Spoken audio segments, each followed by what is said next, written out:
Yi santai di jalan. Dan dengan tiba-tiba ia disalip oleh sebuah mobil hitam yang melaju dengan kecepatan tinggi sampai-sampai membuat Anxin kesal. Pria tersebut bernama Ling Yu, seorang presiden perusahaan grup New Way. Pada saat itu Ling Yu akan menuju perusahaannya untuk meeting. Sesampainya di perusahaan dan meeting pun dimulai.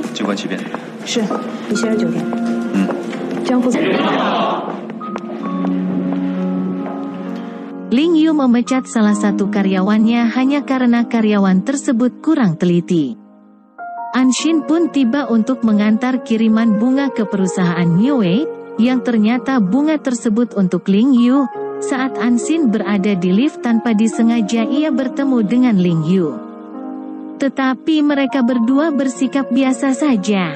Pada saat itu Ling Yu melihat insiden Leavi yang terjatuh pada monitor yang ada di dalam lift. Ia pun membayangkan jika insiden itu terjadi pada dirinya.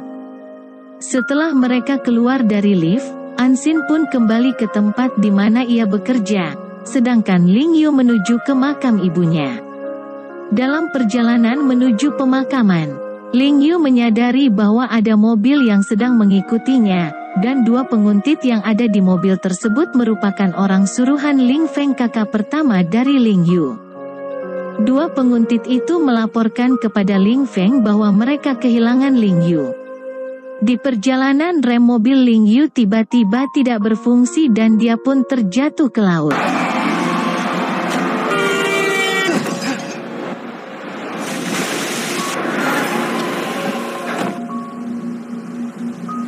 Malam hari di saat hujan badai, Anxin berada dalam perjalanan menuju ke rumah. Di perjalanan itu Anxin terkejut karena ada pria dengan keadaan sangat memprihatinkan yang berada di tengah jalan. Karena rasa terkejut itu yang akhirnya membuat Anxin tidak sengaja menabrak pria tersebut. Pria itu adalah Ling Yu. Anxin menolong Ling Yu dengan membawanya ke rumah sakit. Ternyata dua penguntit yang mengikuti Ling Yu saat Ling Yu ingin pergi ke makam ibunya masih saja terus mencari Ling Yu sampai ke rumah sakit tempat Ling Yu berada. Tidak berselang lama akhirnya berita tentang hilangnya Ling Yu pun tersebar. Saat Ling Yu siuman, dia meminjam ponsel milik Anxin dan berniat melaporkan Anxin ke polisi. Anxin pun langsung terkejut. Ditambah lagi Ling Yu yang ternyata amnesia dan tidak mengenali dirinya sendiri. Untuk menghemat biaya medis, Anxin memutuskan untuk tidak membiarkan Ling Yu dirawat inap. Ling Yu pun menuntut 300.000 yuan kepada Anxin sebagai kompensasi. Namun di saat yang bersamaan Anxin juga harus membayar uang sewa rumahnya. Sehingga Anxin pun menawarkan kepada Ling Yu untuk merawatnya sampai hutangnya itu lunas. Karena rekening Anxin hanya tersisa 888 yuan dan tidak cukup untuk membayar hutang sebanyak itu. Pada akhirnya Ling Yu pun menyetujui tawaran dari Anxin, tetapi dengan perjanjian yang tertulis di surat hutang, dan mereka pun pulang ke rumah Anxin. Di perjalanan pulang, Anxin memanggil Ling Yu dengan panggilan Sioba karena Ling Yu tidak mengingat siapa dirinya.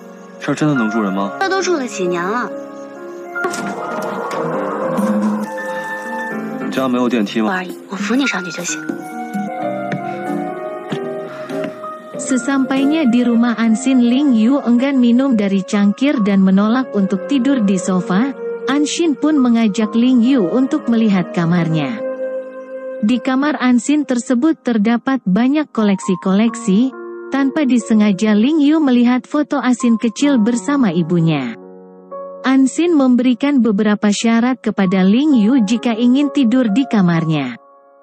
Dan Ling Yu memutuskan untuk tidur di sofa saja, tetapi Ling Yu tidak ingin tidur di bawah kipas angin, karena Ling Yu kembali membayangkan insiden yang bisa saja terjadi.